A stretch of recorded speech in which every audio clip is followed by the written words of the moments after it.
अस्सलामुअलैकुम, welcome to my new vlog. कैसे हैं आप सब? उम्मीद करती हूँ सब बिल्कुल ठीक होंगे। रात मैंने बच्चों से प्रॉमिस किया था कि मैं उनको रोल बना के दूंगी लंच में, लेकिन जब सुबह उठी तो इतनी तबीयत नासाज हुई पड़ी थी, अजीब सी तबीयत थी। तो मैंने उनको फ्रूट ही काट के देना मुनासिब समझा। फ्रूट तो काटना मैंने स्टार्ट कर दिया, लेकिन साथ ही साथ सोच रही थी कि बच्चों को क्या जवाब दूंगी, क्योंकि रात तो मैंने उनके साथ प्रॉमिस किया था रोल बना के देने का। मैंने सोचा इनको बेनिफिट्स गिनवाऊंगी आज फ्रूट्स के। तो मैं कहती हूँ कि उस दिन मैंने खुद जाना कि फ्रूट्स के इतने बेनिफिट्स हैं, इनको विटामिन्स के, इनको प्रोटीन के, जो जो थे सारे के सारे मैंने फ्रूट्स में डाल के इनको समझा दिया कि फ्रूट में इतनी सारी विटामिन्स होते हैं, इतने बेनिफिट्स होते हैं। ऑयली चीज़ खाने से तो स्टमक खराब होता है।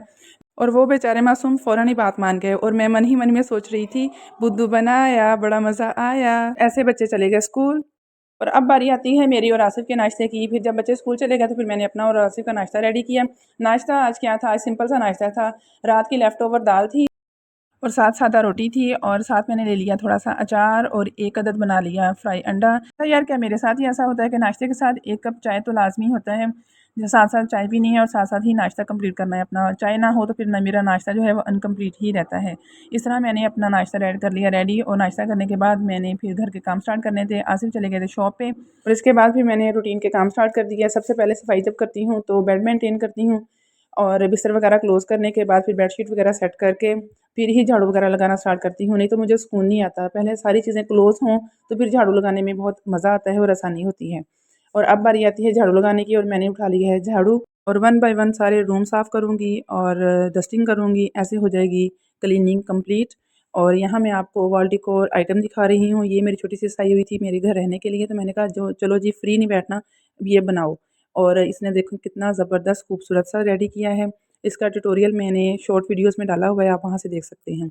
और यहाँ मैं लगाने लगी हूँ पोंछा, और पोंछा लगाने के लिए मैं थोड़ी-सी टिप आपको दूँगी कि अगर ये वाला लिक्विड यूज़ कर लिया जाए, रोज़ नहीं 2 से 3 दिन के बाद अगर यूज़ कर लिया जाए, तो मैं कहती हूँ कोई मच्छर नहीं रहता घर में और ना ही कोई मक्खी आती है। अच्छा यार, काफ़ी दिन से मैं सोच रही थी कि प्लांट्स मेरे ख़राब हुए पड़े हैं, डल से हो गए हैं, ग्रीनरी भी ख़त्म हो रही है, तो उनको फिर कैसे रिकवर किया जाए? तो उसके लिए फिर मैंने हैक देखा था यूट्यूब से ही, तो वो मैं आज ट्राई करूँगी। सोचा आपके साथ भी शेयर कर लूँ। इसके लिए फिर एग शेल्स जो हैं वो काफ़ी दिन के मैंने यूज़ करके रखे हुए थे, तो जमा हो गए काफ़ी ज़्यादा, तो उसको फिर मैंने ले लिया और उसको इस तरह मैं पीस लूँगी अच्छे तरीके से। किसी भी कपड़े में या गट्टू वगैरह हो आपके पास तो उसमें डाल के करें ताकि मैस ना हो।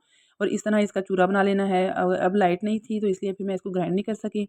तो अब मैं इसको प्लांट्स में किस तरह यूज़ करते हैं वो मैं आपको बताऊँगी। फ़र्स्ट ऑफ़ ऑल तो प्लांट्स की जो मिट्टी होती है उसको खोद लेना है। इसके लिए मैं छुरी यूज़ कर रही हूँ, आप कोई भी साँचा यूज़ कर सकते हैं। ऐसे ही वन बाय वन सारे प्लांट्स पॉट जो हैं उनकी मिट्टी को खोद लेना है। और जो चूरा हमने बनाया था एग शेल्स का, एग शेल्स में बहुत ज़्यादा विटामिन्स भी होती हैं, प्रोटीन होती हैं जो इसको मादनियात फ़राहम करते हैं पौधों को, और इस इनकी ग्रोथ में बेनिफिशियल साबित होते हैं। इसको वैसे मेरी अम्मी ने ट्राई किया हुआ है, उनको बहुत शौक है प्लांट्स लगाने का, तो उनकी तरफ देख के ही मैंने फिर इंस्पायर होके फिर मैंने कहा चलो मैं ट्राई करती हूँ और आपके साथ में रिव्यू ज़रूर शेयर करूँगी। अच्छा जी, तो इस तरह आपने वन बाय वन सारे पॉट्स जो हैं उनकी मिट्टी को खोद के और जो चूरा बनाया हुआ होगा एग शेल्स का वो डालते जाना है, और इसको फिर मिक्स कर देना है उसी मिट्टी के अंदर। और लास्ट में फिर इसके अंदर पानी डाल देना है, और बहुत ज़्यादा पानी नहीं डालना, लेकिन इतना डालना है कि जो एग शेल्स हैं और मिट्टी जो है वो यकजान बन जाएँ। और ऐसे फिर ये मेरा काम आज का ये डन हुआ। इसके साथ ही मैंने आपके साथ ये बात शेयर करनी है अपने बच्चों की। जैसे मुझे शौक है प्लांट्स लगाने का, ऐसे ही मेरे बच्चों को बहुत ज़्यादा शौक है।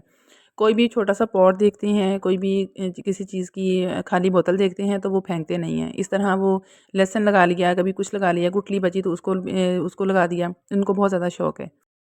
अब बारी आती है सालन बनाने की। सालन में मैं बना रही हूँ आज घिया तोरी की सब्ज़ी, जो कि बच्चों को बिल्कुल भी पसंद नहीं है। वो सुनते हैं तो बस उन्होंने जैसे ही उनको पता चला ना कि आज मम्मा ने ये सब्ज़ी बनाई है, तो उन्होंने तो रोला डाल दिया कि हमने तो खाना खाना ही नहीं है। फिर मैंने उनको दी 2-3 ऑप्शंस बताई चीज़ों की, जिसमें से उन्होंने मीठी सेवइयों का ऑप्शन सेलेक्ट किया। तो बस फिर वही बनानी थी, क्योंकि फिर इन्होंने फिर नखरे करने थे। मैंने कहा चलो सुबह मैंने रोल नहीं बना के दिए उनको, फ्रूट वगैरह कट करके दे दिया, अपनी मनवा ली, अब उनकी मान लेती हूँ। फिर यहाँ मैं सेवइयाँ वगैरह बना रही हूँ। मीठी सेवइयाँ बहुत ज़्यादा मुझे भी पसंद है और मेरे हस्बैंड को भी, और बच्चे भी बहुत ज़्यादा शौक से खा लेते हैं।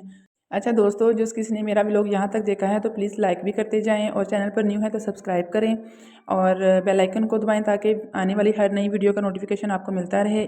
लंच करने के बाद फिर बच्चों ने इस्पारे का पढ़ना था, क्योंकि कारी साहब ने आ जाना था। 10-15 मिनट पहले वो बैठ के अपना सबक रिवाइज़ कर लेते हैं। चलें जी, आज के लिए इतना ही। मिलते हैं नेक्स्ट व्लॉग में। टिल देन अल्लाह हाफ़िज़।